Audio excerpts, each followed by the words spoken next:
The Beacon House Massacre. A crime too horrible for words. So horrible, in fact, that it fled the front pages as soon as the finer details began to trickle into the public sphere. Imagine how terrible a crime must be before the pack of vultures that dare call themselves the press in our day and age will quietly allow the sensational details of a socialite scandal to slip through their grasp. An act of mass murder so horrible that without fail, every first responder to the crime scene had either left the emergency services entirely or been placed on leave. 38 people, one New Year's Eve celebration, one survivor, one killer. One killer who, in a dervish of blood and viscera, had stabbed and slashed and bludgeoned and burned his way through a room full of guests and catering staff. One killer found in the garden of his expensive Blue Mountains property with a steak knife, stabbed, hammered deep into his forehead. Self-inflicted. All the papers only dared to mention was madness and carnage. Photos were hard enough to come by, but I'd heard it said that the editor of the Sydney Morning Herald had declined to furnish his front page with the one photograph of the Beacon House interior that his photographer had managed to capture. Instead, they played the human angle, a contrast to the savagery of man who had brought so much misery into the world. Photos of the victims and their grieving families. Photos of the alleged killer laying unconscious in a hospital bed, his face half hidden by a thick layer of bandages. Malachi Durant had once been the darling of the Sydney architectural scene, heralded as the next Frank Lloyd Wright, praised by his contemporaries for his command of flow, space, and light.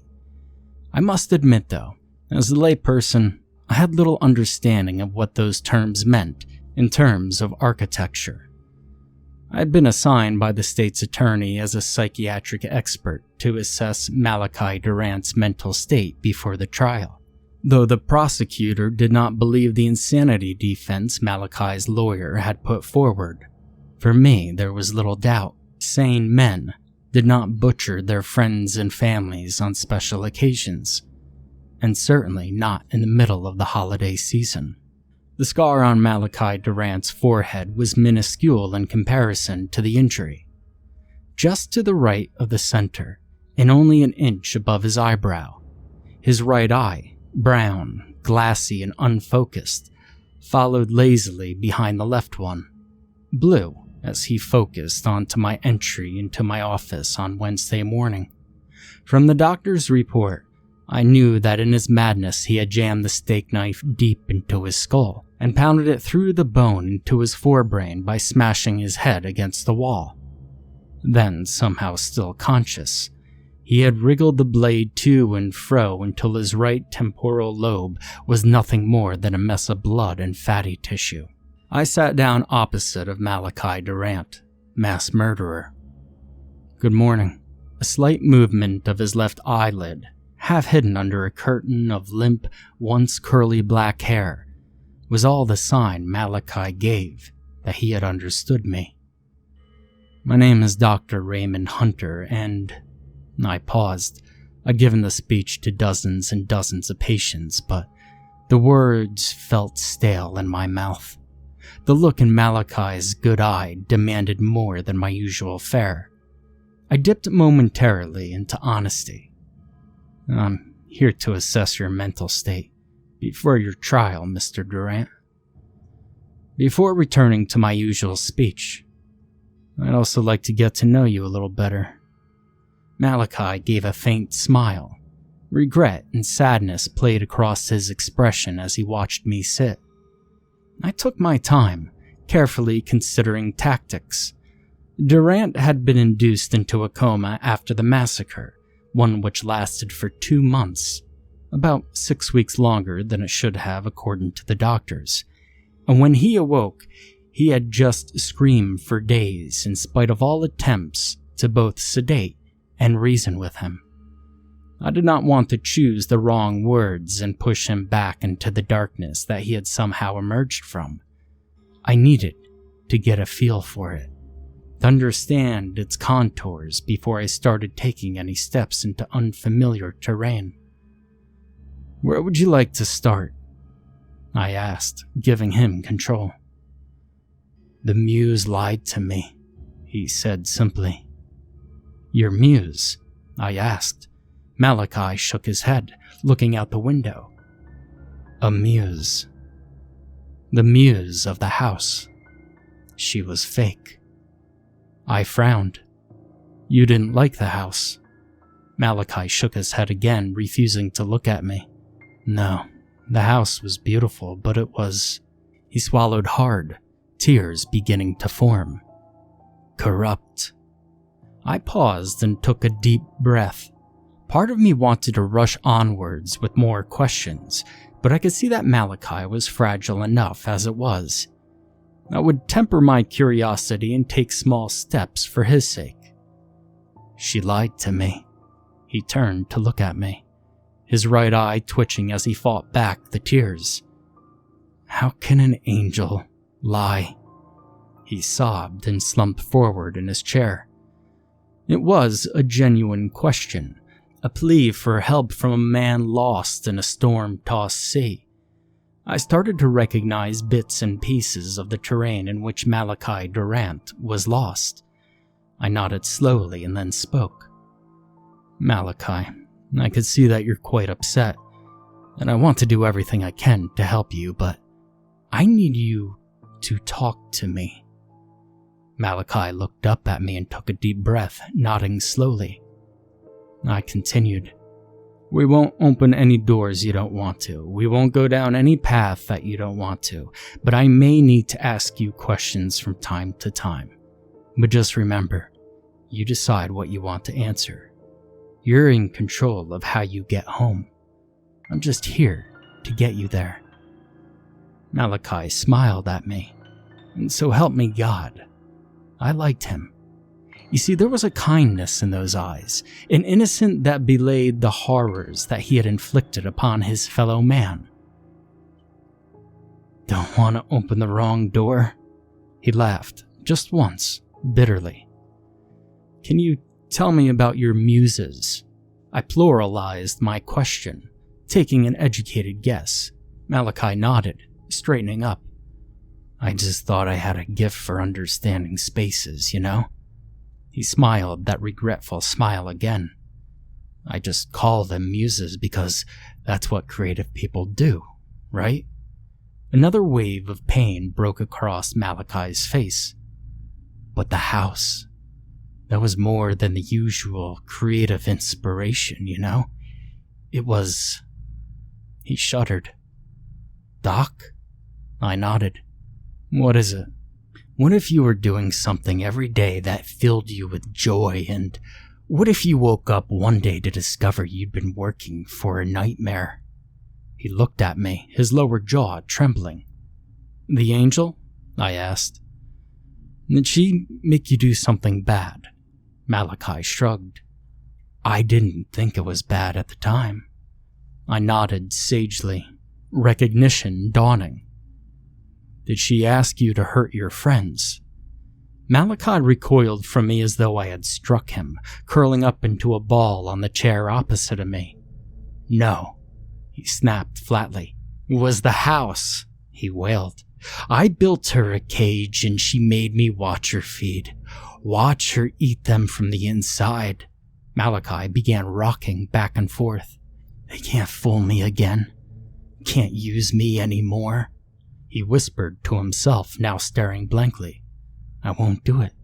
I won't do it. I won't do it." Malachi gripped his knees tighter, holding himself while some inner tension wound him up tighter and tighter. "Malachi?"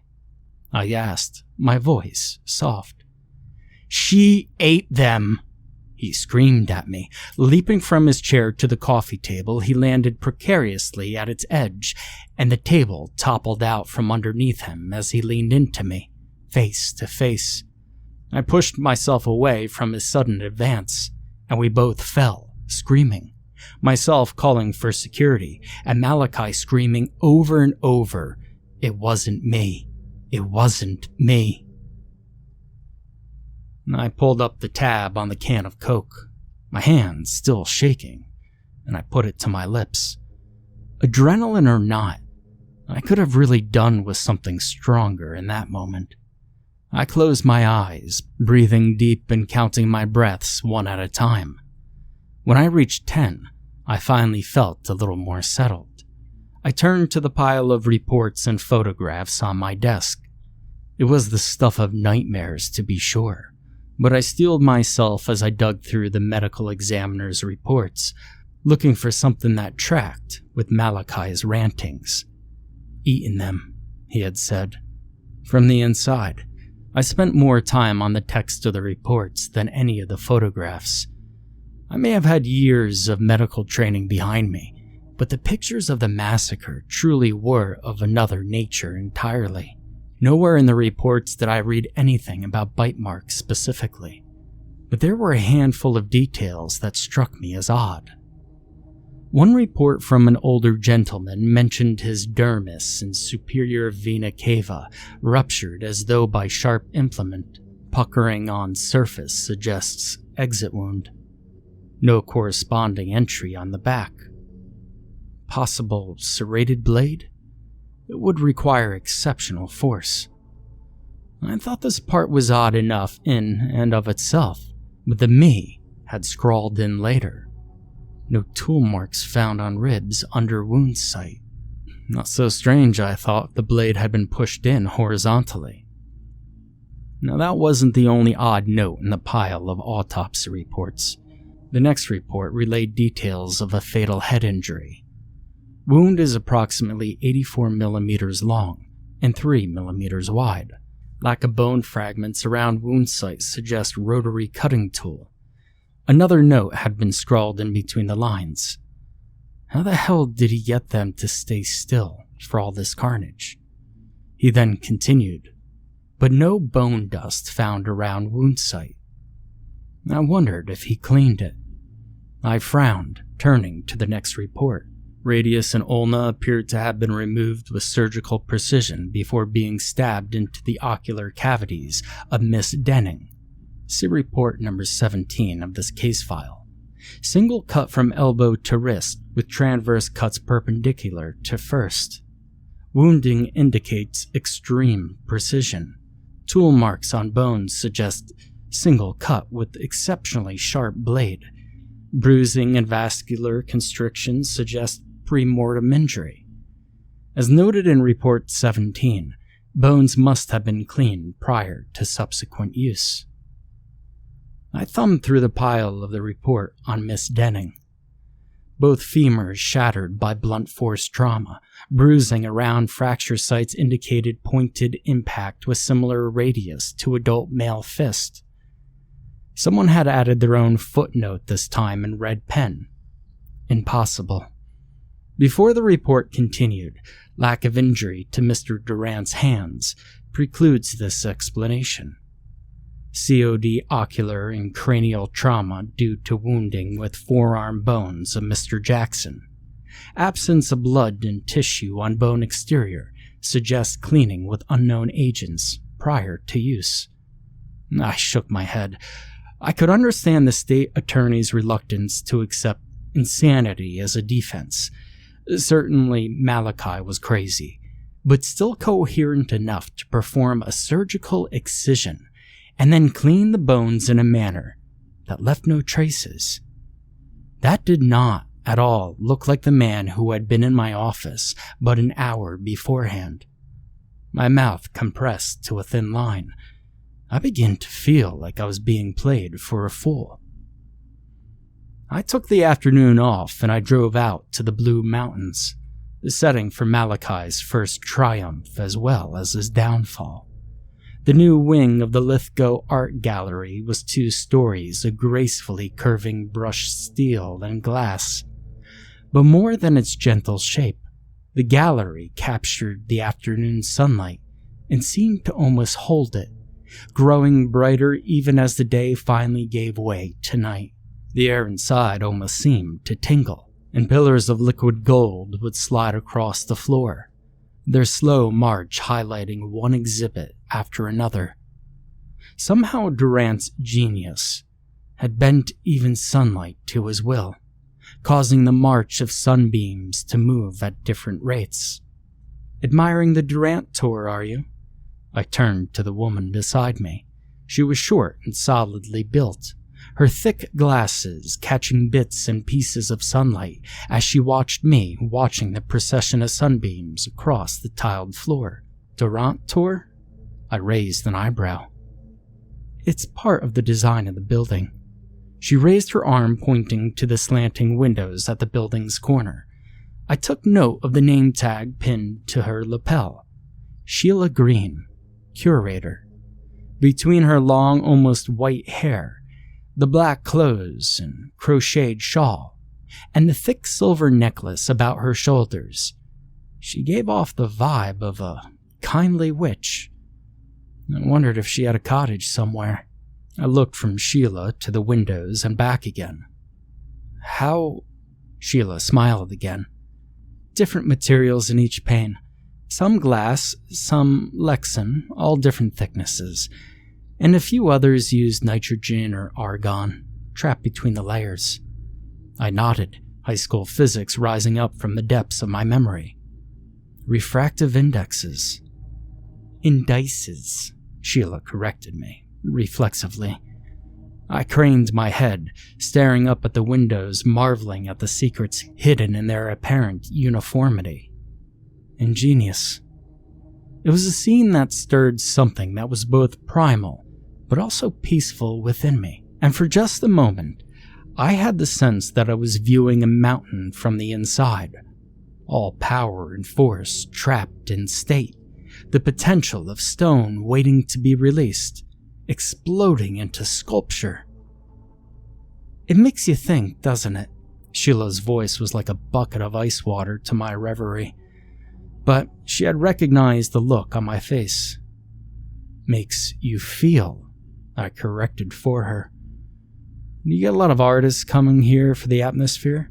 Sheila nodded, casting her gaze of the collection of sculptures on the pedestals beneath the sunbeams.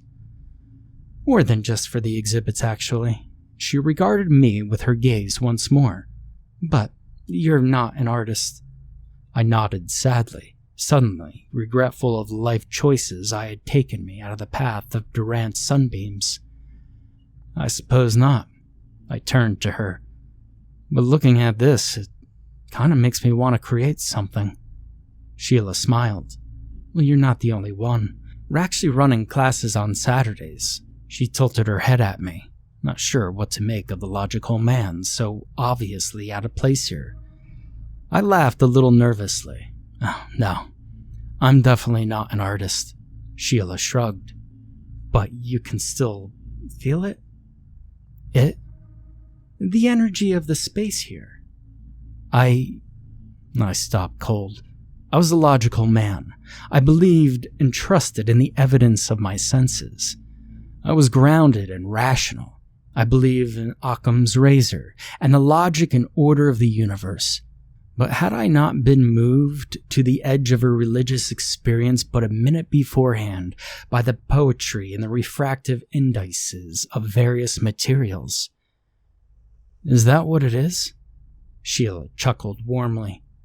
"We see more than we can really understand, but we still want to find the words for it. We use what we're familiar with, I suppose." She glanced over her shoulder at the gallery beyond. I opened my mouth, but only the sound of my breathing came out. Sheila Green was using my own material on me now. Energy and flow, just nebulous, ill-defined terms for whatever it was about the geometry and aesthetics of the space that reacted with the human mind, like the way many people can sense a door frame that isn't quite all right angles, or a picture frame on the wall that isn't quite square. Mr. Durant certainly had a genius. Sheila nodded. As the saying goes, genius and madness are two sides of the same coin. I frowned. You think he's crazy? Sheila shook her head. No, So what was the Beacon House? A mistake, Sheila said, her words turning dark. Well, I'd hardly call a massacre a mistake. Sheila shook her head. No, not the massacre. The house. Well, how do you mean? Have you ever seen it? I shook my head. I haven't. Sheila turned towards the stairs. Why don't you wait here? She began walking away. Well, what for? I called after her. You'll see. I stared after the gallery's curator long after she had passed out of sight, and suddenly I had a sense of something behind me. I turned to see the light through the panes had been stretched and was slowly changing color. No, I was seeing floodlights angled down through the windows at the roof's edge, emulating the sunbeams that had now started to touch the gallery's far wall. The other people in the room seemed to sense something as well. A man, maybe in his 30s, immediately turned for the exit, while a girl in her late teens passed through a beam at the gallery's far end and recoiled as though it had burned her. And I could feel it too. The air in the room had taken a sinister turn, and even suffused with light, the room seemed to be hemorrhaging it at the same time, growing more and more dark with each passing second. I felt my heart rate rise in response to some unknown threat, and just as suddenly, the effect wore off, the lights cutting out. I turned towards the stairs, staring out after Sheila Green, curator. I was halfway down the curving staircase when she stepped out of a door marked staff only.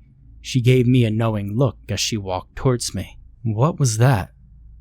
I don't know, but we call it the anti-theft system because nobody wants to be in the building when it's on. Again, I found myself lost for words. Mr. Durant's genius isn't perfect, Sheila said, as you can see. And Beacon House. I got the sense that Sheila believed that it wasn't madness. Is the other side of the coin. I nodded, turning to leave. Thank you for the tour, I said. I got 3 steps away before Sheila's question stopped me on my tracks. Do you ever wonder why none of them fought him? Why one man was never overpowered by 38 others? I stopped for a moment. I assumed it was drugs. Did you test for that? Sheila asked.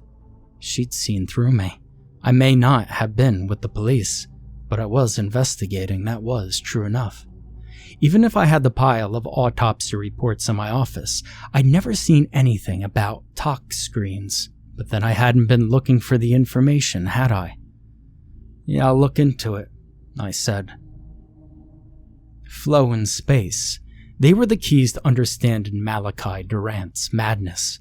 Whatever it was in the gallery that produced that unsettling feeling when the floodlights had been turned on was bound to have been present at the Beacon House. Sheila, the gallery curator, had hinted as much.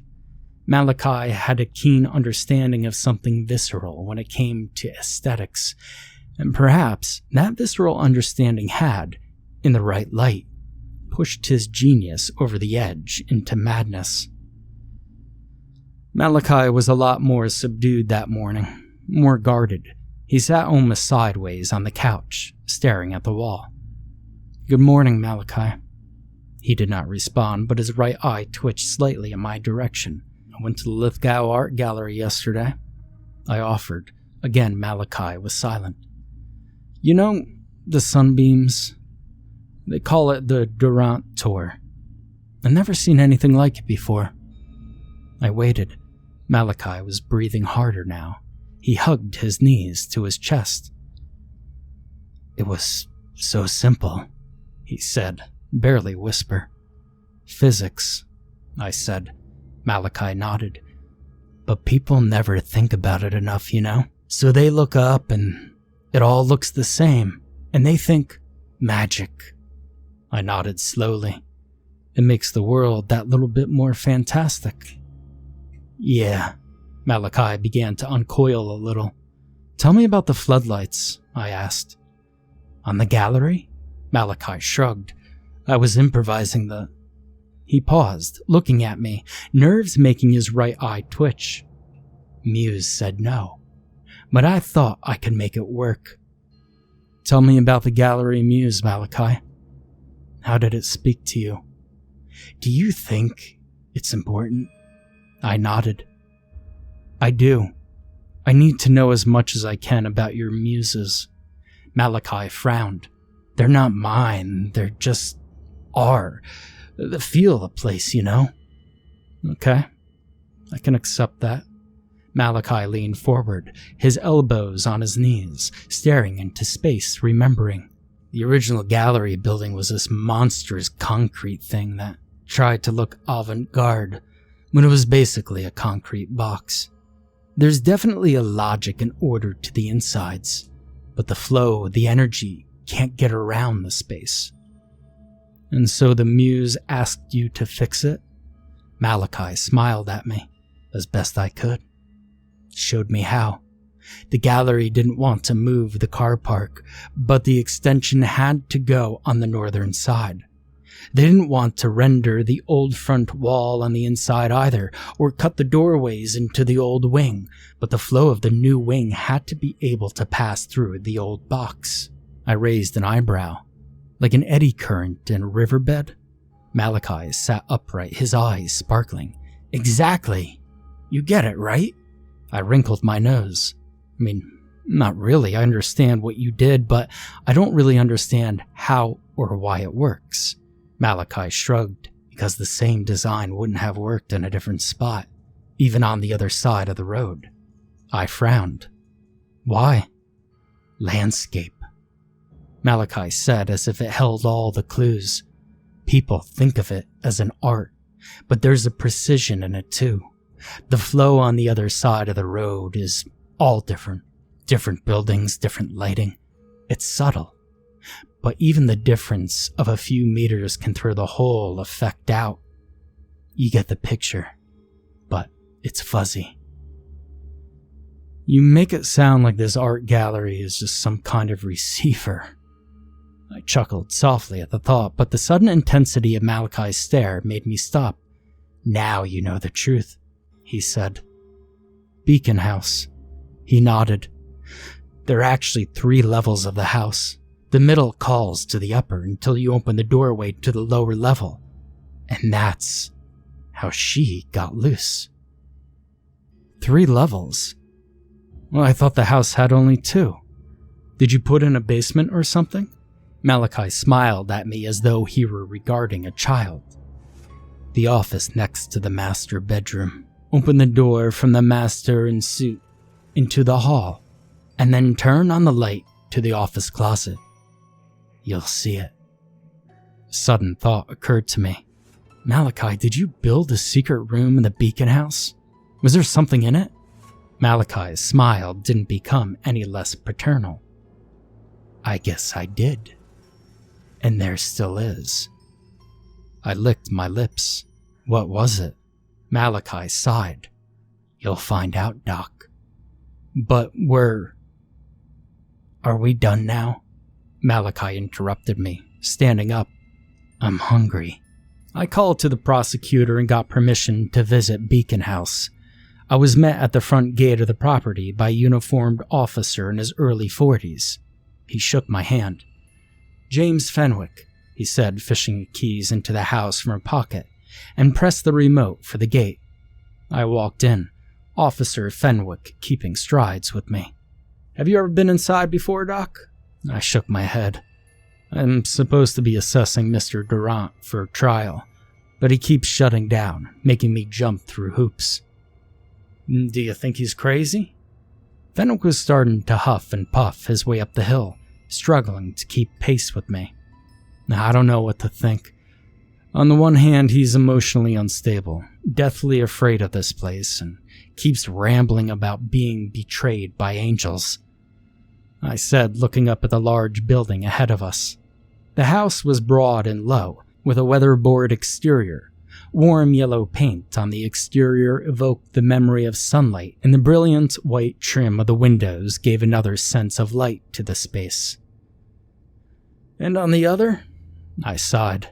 while on the other hand, he took apart 38 people with a precision that belays insanity and a bloodlust that absolutely screams psychosis. Fenwick nodded. Well, you're lucky they've cleaned up the place. They got most of the blood, but they had to peel up the floor to get all of Maria Edgeworth and one of the caterers. I stopped. Peeled up the floor? Officer Fenwick nodded again. Burn them into it. Fuck knows how. Kinda looks like they were flash fried, but only on one side, and then melted into the floor. Just right down to the slab. He stepped onto the porch and thrust the key into a lock with a single graceful movement, before twisting the key and opening the door. After you, Doc. I stepped into the house and was immediately struck by the space inside. It was the strangest house I had ever seen, let alone been inside. Ahead of me was a 3-sided vestibule opened up into a 7-sided room, just like the outside of the house, large enough to host a small concert. Several doorways led off into the sides, and even with the lights off, the place was bright. Up above, the ceiling gave way to rooms which overlooked the internal space, and then soared on upwards to a domed vault, dotted with round windows, seemingly at random, before ending in sheets of glass at the very top. The very peak had to be 4 stories above me now. I whistled. Yep, it's a strange place. Officer Fenwick nodded at the strange roof. Stranger still, he said, gesturing to the full-length sliding glass doors taking up 2 sides of the ground floor. Why the hell nobody broke out of all the carnage? Wouldn't have taken much, even with the double glaze. I nodded, remembering Sheila Green's question from the day before. If everyone had been drugged, why hadn't the medical examiner done a tox screen? I passed my gaze over the floor. Veins of fine black imperfection flowed steadily through polished white marble. Despite several missing pieces, there was a clear pattern in how the pieces had been laid, and the veins in the marble spiraled outward from a central point, forming 7 petals which overlapped each other. The effect was much more gaudy than the feeling of the gallery, but still no less impressive. The same color scheme from inside repeated, gave the place an outdoor feel, but one which still had managed to banish the winter chill beyond those gigantic sliding doors. Is there a basement, do you know? I turned to Officer Fenwick to see him watching me. Nope, don't think you could put anything underneath this space, not without it falling over. Can you show me to the master bedroom? Fenwick pointed to a door off my left. Middle door leads upstairs. Master bedroom is behind where you came up. I nodded my thanks, and Officer Fenwick excused himself, pulling a packet of cigarettes from a shirt pocket as he left the house. You have any problems, just give me a yell. When the door closed, I felt something strange. The history of the house, the sense of violence disappearing almost instantly. Like the gallery, there was a sense of warmth, and the sunlight seemed to gather even in the darkest corners of the house. The illusion only faltered for a moment as I sidestepped the patch of missing tiles. I felt it in the warmth of the house twist, spying a few short strands of brown hair sticking out of a solid concrete, as though they had been driven in there with great force. I suppressed a shudder and opened the door, finding myself in a small den. Bookshelves lined each wall, and a television stood on the left-hand wall, a couch between myself and it. The staircase started in the corner immediately opposite the door, and went straight up. Reaching the top, I found myself in the single hallway which circled the entire 2nd story. To my left, the sky was beginning to turn pink and orange with the setting of the sun, and the lights of homes in the valley below Beacon House began to come on, declaring their existence among the trees for all to see. Outside, a balcony circled the entire house, but I declined to take a shortcut and backtrack, instead of passing by all the rooms on the upper level. The house was like a hotel, one central corridor backing into rooms. A library, a gym, guest rooms. 1, 2, 3. A second staircase. A descent down which led me into a small room off the kitchen. I continued on, coming at last to the office, and Master's suite, and Malachi Durant's bedroom. The air up here was thick and heavy, and dust motes danced in the hazy light which came in from the outside. There was a window in Durant's office that overlooked the gallery floor. I flicked the light switch and rolled up the blind, peering down to the floor below, and was struck by the pattern on the floor. While the obvious pattern had been enforcing the organic pattern of cracks and imperfections in the marble to flow like graceful curves like the petals of a flower, there were cuts in other pieces of the marble too, which showed up in the afternoon light. Symbols and letters of unknown origin were formed by the hair-thin grouting between tiles. Lines where the flooring did not need lines, curved around the patterns of the flower petals. And even with their missing pieces, the lettering filled me with a sense of calm and serenity, like that I had felt in the gallery. I frowned at this curious faculty of Durant's as I returned to the hallway to open the door to the master's suite, and in the corner of the doorframe, I caught sight of something odd. Flush with the level of the wooden door, and scoured clean of the white paint that covered the rest of the door, was a tiny circle of metal. I ran my finger over it. It lacked grooves of any kind, so it couldn't have been a screw. I checked the door frame and found a circle of the same material flush with the level of the first in the frame. And again in the doorway to the office, I checked the master bedroom door and found exactly the same scenario. So there was a ring of metal running at knee height through the entire upper floor. But why? Acting on a hunch, I licked my fingers and touched the 2 contacts in the bedroom doorway. Nothing. No tingle whatsoever. So if they didn't carry some kind of current, what were they used for? But then I remembered the closet. I ran back to the office and opened the doorway into the office closet. The closet was a typical closet. Sturdy shelves lined the back half, and at the very top, just behind the light switch, nestled in the cornice above the doorway, was a small manhole, still covered. "Let's see what's in your secret room, Malachi." I smiled and flipped the switch. It was as though that one light switch kept the universe in being. I had a brief sensation of falling before a heavy shove in my chest pushed me back into the office. Light had fled and the world outside had been reduced to black nothingness. The house was cast in monochrome light, in which a sickly blue-gray light filtered through sharp angles and cracks. I stood and peered through the office window, and I screamed. Below the angular symbols in the floor bled the same sickly blue-gray light from which stepped figures made of nothingness. They moved through the room, standing at the edge of the marble floor, while heads made of nothingness stared at me with eyes unseen. I became aware of the sudden depth in the floor, seeing an infinite abyss falling away far below. I spied a straight, wispy form flowing upward from the depths like a sea serpent, and it passed through the flower in the center of the room, rising.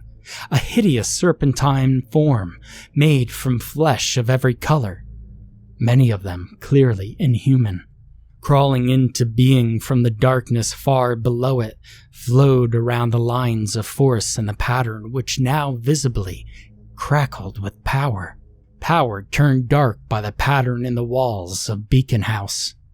As I watched the writhing of its flukes grasp and clutch at nothingness in the air around it, climbing higher and higher on empty air, reaching for the apex of the roof, and as it turned on me, I saw that the flukes which lined its bodies were arms, human and humanoid, cruelly sewn into its body, and weeping hideous black fluids and more of that blue-gray light.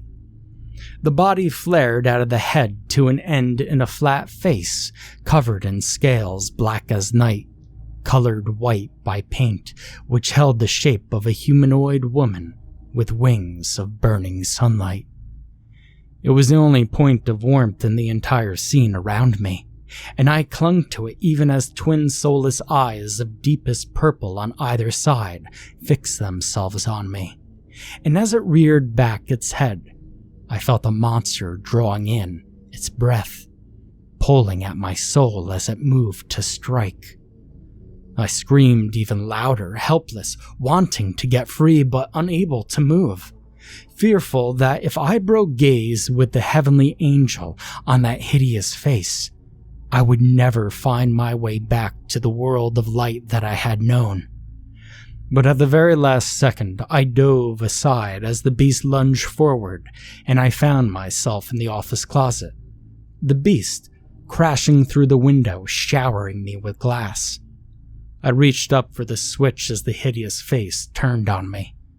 I slapped the switch and was physically catapulted back to my simple little world, nearly hitting the ceiling and smashing back to the ground. Pain blossomed in my back, and I became aware of Officer Fenwick shouting to me. "Hunter? Hunter? Where are you?" I gasped once, twice, and then I threw up. I screamed again and passed out. A hidden explosive. That's what they called it. The doctor said I was lucky to survive given my proximity to the explosion that had torn a part of the inner wall of Durant's office.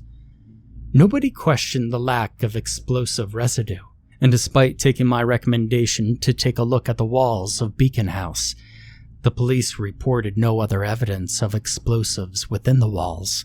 The metal circles I had seen in the doorways had been passed off as simple reinforcing bars, being made out of thread bar as they were. Everything simple, everything neat and straightforward. But I knew better, of course. Durant's muse. I had seen Durant's muse just as he had, in all of her terrifying glory, decorated with the flesh of her victims, growing stronger and stronger with every kill. I called the state's attorney the next day and handed in my diagnosis: delusional psychosis. I pointed to the ample evidence in the murder, adding in a hatchet job of my own about symbols, and the pseudo-occult nature of the house and its arrangement, as well as transcripts of my interviews with Durant, his ranting about being used by an angel, and the 3 levels of his 2-level house. The state's attorney was not happy with my diagnosis, but I didn't care. After what Malachi Durant had been through, he deserved to think himself insane. Maybe given enough time, he would be able to see himself in that light and forget the reality of what he had witnessed. For me, there was no such reprieve. I have to carry the truth with me. An open door and a light switch were the only things standing between our world and hell. They tore down Beacon House the day after Malachi was declared mentally unfit. I watched it happen, and it brought me some small measure of peace. But I'm still fearful turning on any switch, anywhere, because I have no way of knowing if the angles are just right, if the flow of light in space is perfect, if the signal is perfect to turn on another beacon.